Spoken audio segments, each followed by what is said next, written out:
కాశీబుగ్గలో తొక్కిసలాటపై enquiry start అయింది. మృతుల కుటుంబాలకు ప్రభుత్వం 15 లక్షల ఎక్స్గ్రేషియా ప్రకటించింది. ప్రభుత్వ తొక్కిసలాట ఘటన పొలిటికల్ టర్న్ తీసుకుంది. విమర్శల వెల్లువతో పాటు ప్రమాదానికి కారణాలేంటనే ప్రశ్నలు వెల్లువెత్తుతున్నాయి. లోపాలు ఎక్కడ? టెంపుల్లో వన్ వే వల్లే తీవ్రత పెరిగిందా?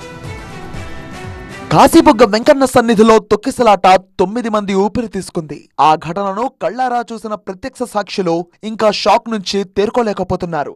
దేవుడి కోసం తీసుకువెళ్లిన కొబ్బరికాయనే తమ ఊపిరి నిలిపిందన్నారు వారు. ఇవన్నీ సాకులా చూసేసరికి గుండె ఆరిసినట్టుగా అయిపోయేసరికి మేము తీసుకెళ్లిన కాయలు మేమే కొట్టుకొని మేమే తాగిస్తాం. సెక్యూరిటీ కానీ ఎవరు ఏటి లేరండి. ఎవరి మట్టుగా వాళ్ళు వెళ్ళిపోవడము, నేను వెళ్ళి తొందరగా దర్శనం చేసుకుంటాం ఆ యాత్రత అయిపోయి ప్యానాల మీదకి తెచ్చుకున్నాం. వచ్చిన వాళ్ళకి అదే తావా, వెళ్ళిన వాళ్ళకి అదే తావా అయిపోవడము, కుమ్ములట్టు బాగా అయిపోయింది. దేవుడికి ఏటి అనేది ఏటి లేదండి. ఇది దేవుడు ఉండబట్టే కదా మేము ప్యానాలు ఇదైనాము. పండగ పూట విషాదాన్ని నింపిన తొక్కిసలాట ఘటనపై ప్రభుత్వం సమగ్ర విచారణకు ఆదేశించింది. Tekkali RDO, ASP, endowment ACB సభ్యులు ఎంక్వైరీ కమిటీని ఏర్పాటు చేశారు. జిల్లా కలెక్టర్ స్వప్నిల్, కేంద్ర మంత్రి రామ్మోహన్ నాయుడుతో కలిసి ఘటనా స్థలాన్ని పరిశీలించిన మంత్రి లోకేష్ మృతుల కుటుంబాలకు 15 లక్షల రూపాయల ఎక్స్గ్రేషియా ప్రకటించారు. చనిపోయిన ప్రతి కుటుంబానికి 15 లక్షల రూపాయలు ప్రభుత్వం తరపున ఆర్థిక సహాయం అందిస్తాం జరుగుతుంది. క్రిటికల్గా ఇంజన్ అయిన వాళ్ళకి 3 లక్షల రూపాయలు ప్రభుత్వం, ఆంధ్ర రాష్ట్ర ప్రభుత్వం అందిస్తాం జరుగుతుంది. గౌరవ ప్రధానమంత్రి గారు కూడా చనిపోయిన వారికి 2 లక్షల రూపాయలు, క్రిటికల్గా ఇంజర్ అయిన వాళ్ళకి 50,000 రూపాయలు కేంద్ర ప్రభుత్వం నుంచి కూడా సహాయం అందిస్తాం కూడా జరుగుతుంది. అంతేకాకుండా చనిపోయిన వారిలో 3 తెలుగుదేశం పార్టీ సభ్యులు. సో మాకు కూడా ప్రమాద బీమా కార్యక్రమం ఉంది కనుక ఆ ప్రోగ్రాం ద్వారా ఆ కుటుంబానికి అదనంగా పార్టీ నుంచి 5 లక్షల రూపాయలు ఆ కుటుంబం కూడా అందిస్తాం జరుగుతుంది.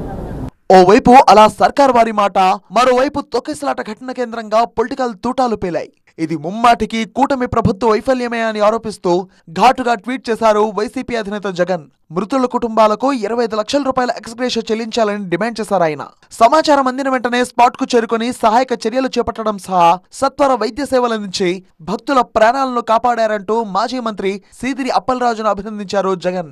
కూటమి ప్రభుత్వానికి పబ్లిసిటీ మీద ఉన్న ధ్యాస ఆలయాల రక్షణ, భక్తులపై లేదని వైసీపీ నేత భూమన కరుణాకర్ రెడ్డి, వెల్లంపల్లి శ్రీనివాస్ ఆరోపించారు. వైసీపీ నేతలపై కేసులు పెట్టడం మినహా ప్రజా భద్రతపై ప్రభుత్వానికి చిత్తశుద్ధి లేదని విమర్శించారు వారు. ఇది రాష్ట్ర ప్రభుత్వ వైఫల్యమే. హిందూ దేవాలయాలకి రక్షణ కరువైంది. హిందువులు దేవాలయాల్లో బయలుదే భక్తులకి ఎక్కడ కూడా భద్రత లేదు. ఈరోజు గుడికి వెళ్తే తిరిగి వచ్చే పరిస్థితి లేదనే విధంగా ఈరోజు కూటమి ప్రభుత్వ పరిపాలన కనబడుతుంది. దయచేసి మీరు దేవాలయాల మీద రాజకీయాలు మానండి. ఈ ప్రభుత్వం పూర్తిగా విఫలం చెందుతున్నది. ఈ రోజున ప్రజలందరూ కూడా అనుకుంటున్నారు, ఇంత దుర్ఘటనలు జరుగుతున్నాయి అంటే ఈ చంద్రబాబు గారి ప్రభుత్వం పట్ల భగవంతునికి కూడా కోపం ఉన్నది అన్నంతగా భక్తులు చెప్తున్నారంటే ఇప్పటికైనా బుద్ధి తెచ్చుకోవాలా చంద్రబాబు గారి ప్రభుత్వం. మీరు ఎంతసేపు మా మీద పడి దాడి చేయటానికి మీ సమయాన్ని దయచేసి వాడకండి. వైఎస్ఆర్ కాంగ్రెస్ పార్టీ హయాంలో భక్తులకు అన్యాయం జరిగింది, ఆనాడు హిందూ వ్యతిరేక కార్యక్రమాలు జరిగినాయి, ఈ చెప్పుతూనే కాలం గడుపుతున్నారే తప్ప ఏ రకంగా భక్తులకు మెరుగైనటువంటి సౌకర్యాలు కలుగజేయాలా అన్నటువంటి ఆలోచన, ఆ ఇంగిత జ్ఞానం ఈ ప్రభుత్వానికి లేకపోవటం. అలా తొక్కిసలాట కేంద్రంగా రాజకీయం రాజుకుంది.